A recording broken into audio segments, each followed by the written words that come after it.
Apex Legends Breakout est arrivée, et avec elle, elle amène beaucoup de choses. Première chose à savoir, c'est qu'on pourra jouer avec des légendes et les débloquer définitivement. Il y a une série de défis à relever, et si on arrive à les compléter, on débloque la légende pour toujours. La première légende est disponible depuis le 13 février, la date à laquelle on a eu cette mise à jour. On peut voir que chaque 2 semaines, on aura de nouvelles légendes qui seront proposées, et leurs défis qui vont avec, donc ça fait 6 légendes qu'on peut débloquer. Pendant toute cette saison, on aura la carte Olympus, Zone d'orage et Bord du monde qui seront dispo en duo et trio. Il y a une très bonne nouvelle pour les joueurs sur console. Sur la PS5 et la Xbox Series X, même la Series S, si on possède un écran 120 Hz, on pourra maintenant passer le jeu à 120 FPS. Vous vous en doutez que pour faire ça, il faut baisser les qualités visuelles. C'est ce qui est bien indiqué. Donc le jeu sera moins beau, mais si vous êtes vraiment compétiteur et que ce qui vous intéresse c'est la fluidité et les kills, c'est sûr qu'il vaut mieux passer en 120 FPS. Je pense que même si la qualité visuelle sera impactée, si on dispose d'un écran 120 Hz, je suis sûr que tout le monde passera en 120, ça me paraît logique. Dites-moi si vous êtes du même avis que moi. Donc là on nous explique que pour atteindre les 120 FPS avant sur les anciennes consoles ils pouvaient pas, et que là grâce au système du rendu multithread ça devient possible. Et ce que les développeurs nous disent aussi c'est que grâce à ça, dans les futures mises à jour ils pourront apporter encore plus d'améliorations sur le moteur du jeu.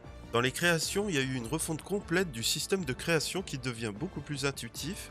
Bienvenue dans le Crafting 2.0 Legends.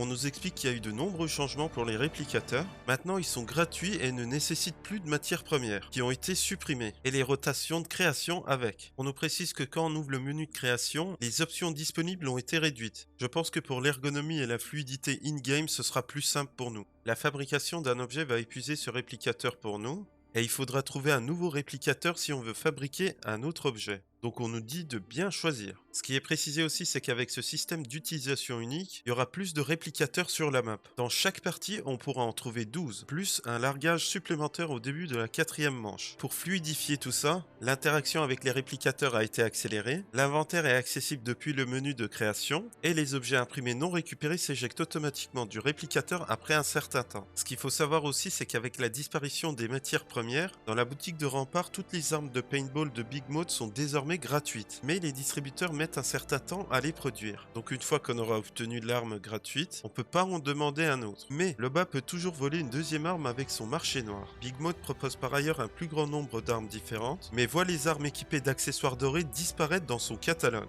Un autre point, c'est qu'on nous dit que dans cette saison, les devs ajoutent l'amélioration de légende au mode Battle Royale. Il y a un nouveau système de progression qui permet de s'adapter à notre légende et à notre style de jeu. On a différentes façons de gagner des points Evo qui nous permettent d'améliorer notre armure et notre légende en débloquant des améliorations de capacité uniques au niveau 2 et 3. Il y a eu une modification pour le jeu classé. On nous explique que pour prendre part au jeu classé, il faut être au moins au niveau 20. Et avec ça, le retour des divisions. Donc là, au lancement de révélation, on commencera avec 1 point de classement. Et tout ce système est expliqué en précision dans le patch note.